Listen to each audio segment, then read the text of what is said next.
ओम शांति। अगर हम खुद के जीवन को देखते हैं, अपनी मन की स्थिति को चेक करते हैं, आसपास सृष्टि पर जो हो रहा है वो देखते हैं, दुख, दर्द, अशांति, चिंता, नफरत, इसको स्वाभाविक हमने मान लिया है और हम अपनी दुनिया को घोर कलयुग कहते हैं। लेकिन क्या ये दुनिया सदा इसी तरह घोर कलयुग रहेगी और कितना ये कलयुग अतीत हो जाएगा? परमात्मा का हमसे वायदा है कि जब जब इस सृष्टि पर धर्म की ग्लानि होगी तो मैं स्वयं सृष्टि परिवर्तन के लिए अवतरित होऊंगा। धर्म की ग्लानि अर्थात आत्मा अपने स्वधर्म से, अपने ओरिजिनल स्वरूप से पूर्ण रीति परिवर्तन हो गई। काम, क्रोध, लोभ, मोह, अहंकार, ईर्ष्या, द्वेष, इसको ही अपना संस्कार मान लिया और फिर जैसा संस्कार वैसा ही संसार होगा। तो संसार कलयुगी रात्रि के दौर से गुजर रहा है और अब ये सिर्फ रात्रि नहीं रही, अब ये घोर रात्रि हो गई है।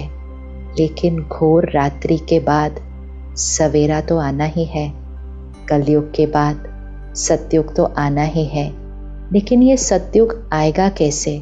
हम आत्माएं जो अपने धर्म से पूर्ण रीति हट चुके हैं, धर्म अर्थात आत्मा का निज धर्म, आत्मा के मूल संस्कार, हम वापस अपनी वो संपूर्ण पवित्रता, शक्ति, प्यार, उस स्थिति पर हम वापस कैसे पहुंचेंगे?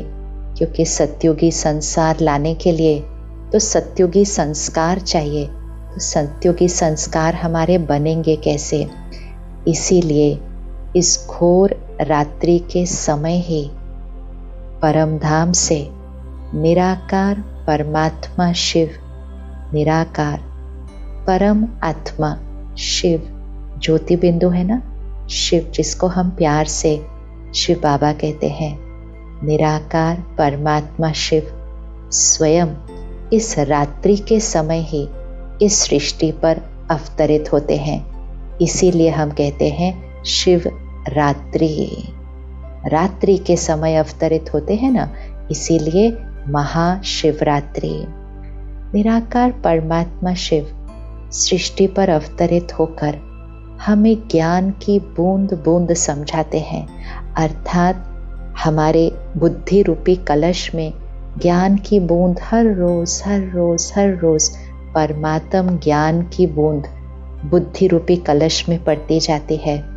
इसीलिए तो शिवलिंग के ऊपर एक कलश दिखाते हैं और जिससे जल की बूंद बूंद बूंद बूंद पड़ती जाती है।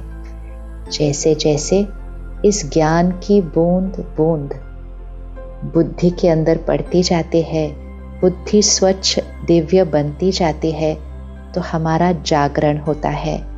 कौन सा जागरण? अज्ञान की नींद से जागरण। कौन सा अज्ञान? सबसे पहले ज्ञान की बूंद जो पड़ती है वो ये, मैं शरीर नहीं हूँ, मैं ये नाम, ये पढ़ाई, ये पोजीशन, ये संपत्ति, ये रिश्ते, ये सब कुछ मेरा है, लेकिन ये मैं नहीं हूँ। मैं तो इन सबको निभाने वाली, इस शरीर को यूज करने वाली, मैं चैतन्य शक्ति, मैं आत्मा हूँ।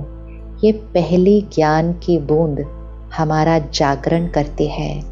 हम अज्ञान की नींद में सोए हुए थे, इन सारी चीज़ों को ही मैं समझ लिया था। दूसरी ज्ञान की बूंद कि समय कौन सा चल रहा है? सृष्टि परिवर्तन का, कलयुग का समय चल रहा है, लेकिन बहुत जल्दी सतयुग हम सबको मिलकर बनाना है। तो समय का ज्ञान भी परमात्मा स्वयं अवतरित होकर हमें देते हैं।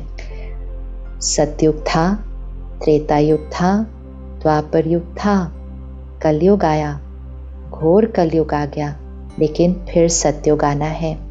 सतयुग, त्रेता, द्वापर, कलयुग में इस सृष्टि चक्र को क्रॉस करने वाली मैं आत्मा हूँ। जैसे हम ही सुबह में होते हैं, दोपहर में होते हैं, शाम में होते हैं, फिर रात में होते हैं, फिर रात के बाद घोर रात्रि होती है, फिर हम उठते हैं, जागरण होता है, स्वच्छ होते हैं, शुद्ध होते हैं और हमारा सवेरा शुरू हो जाता है। ये 24 घंटे का चक्र रोज चलता है।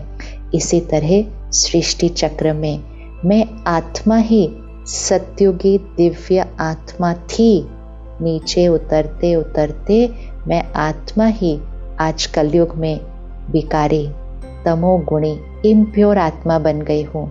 ये ज्ञान की बूंद पड़ते ही जागरण होता है, क्योंकि हमने तो समझा हम कमज़ोर हैं, हम शक्तिहीन हैं, हम कुछ नहीं कर पाते। परमात्मा आकर हमें इस अज्ञान की नींद से जगाते हैं कि मैं शुद्ध पवित्र आत्मा, मेरा मूल संस्कार शांति, शक्ति, प्यार, सुख, ज्ञान, आनंद, ये मेरा मूल संस्कार है। अज्ञानवश तो हम इन सारी चीज़ों को बाहर ढूंढ रहे थे, मांग रहे थे, प्यार मिले, सुख मिले, शांति मिले। जागरण कि ये तो मेरा अपना संस्कार है, मैं ही पवित्र आत्मा हूँ, मैं ही शांत स्वरूप हूँ। जागरण हुआ।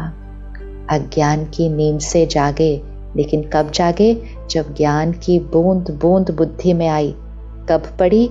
जब परमात्मा कलयुगी रात्रि के अंदर निराकार परमात्मा शिव सृष्टि पर अवतरित हुए। इसीलिए शिवरात्रि के दिन जागरण होता है, जागरण होता है।